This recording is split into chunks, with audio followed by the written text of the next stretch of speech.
Hello and welcome to my channel. This is Phil and I'm looking to review and educate about watches in different brands and models. Hopefully you'll find these videos very useful. So as you obviously can see, today we're looking at Tudor. It comes in this box. So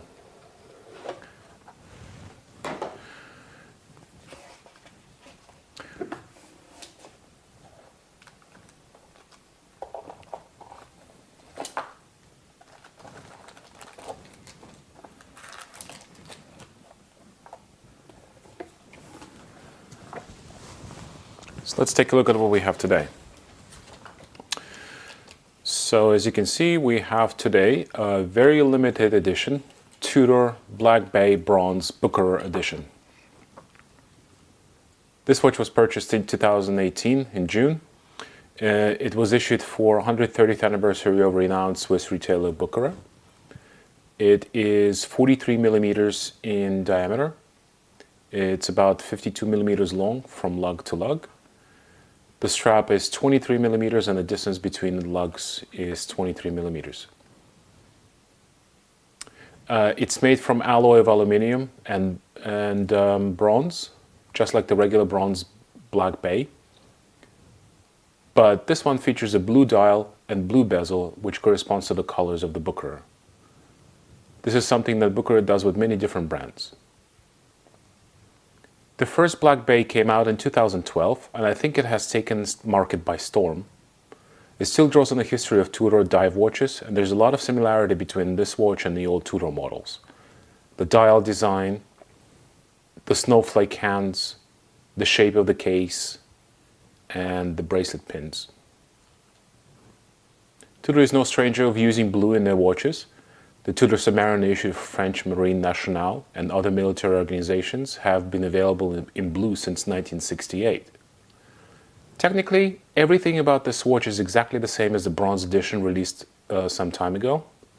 In 2017, Tudor released a second edition of their Black Bay Bronze in blue and in green. The green one was specifically issued for Harrods, which is a large department store in London. The original bronze was with bronze case, brown dial, brown bezel, and brown strap. It just looked a little too monotone. The idea was very nice, but execution was just a little bit weird. It may seem that it's quite a huge watch, but when I put it on my wrist, it sits quite nicely and quite low on the wrist. My wrist is about 7.5 inches around, so I can easily sport large watches.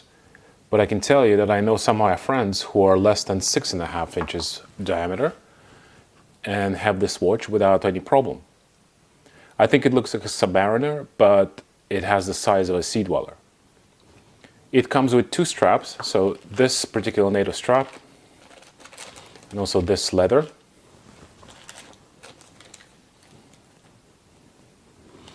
Personally, I prefer the NATO strap. It's much more comfortable and centered on the back of the wrist.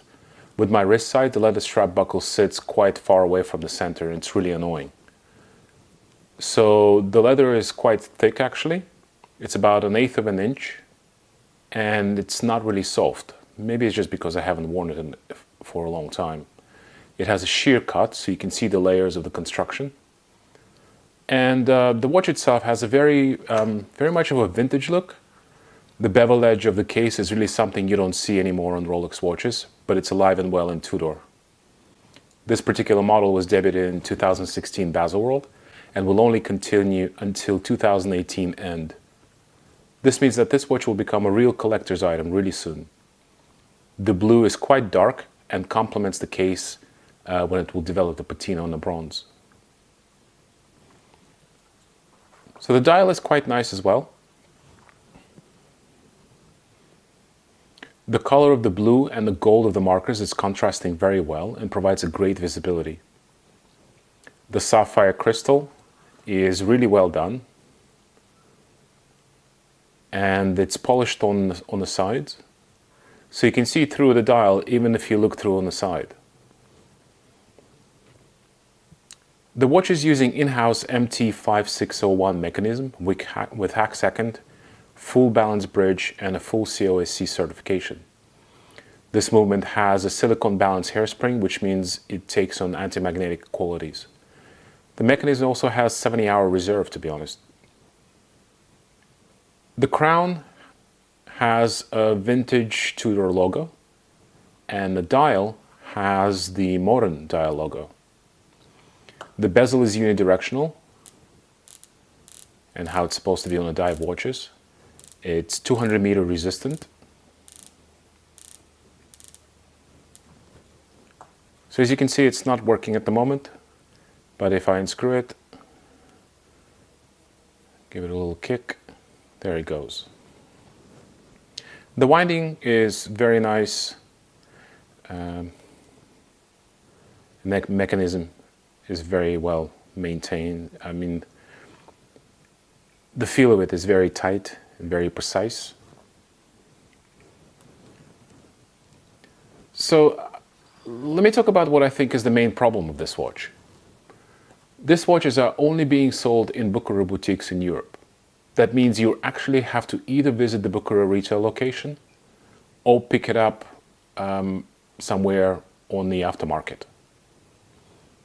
So like eBay, Chrono24, on which they're selling for a premium. I've been lucky and I got this watch in Selfridges in London. Personally, I love it very much. It's different, it's special, and it looks great. It has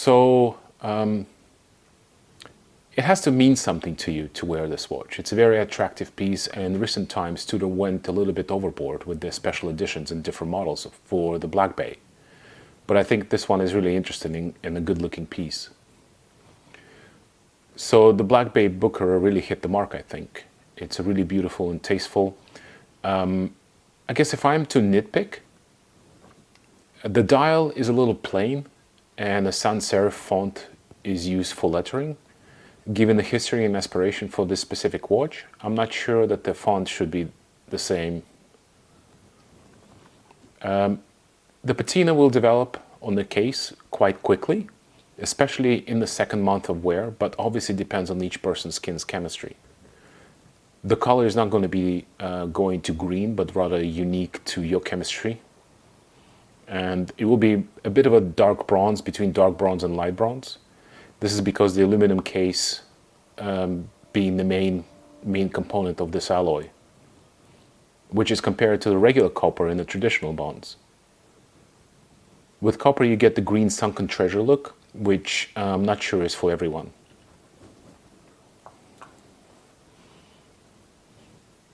So thank you for watching my video. Please subscribe and see you shortly with a new watch.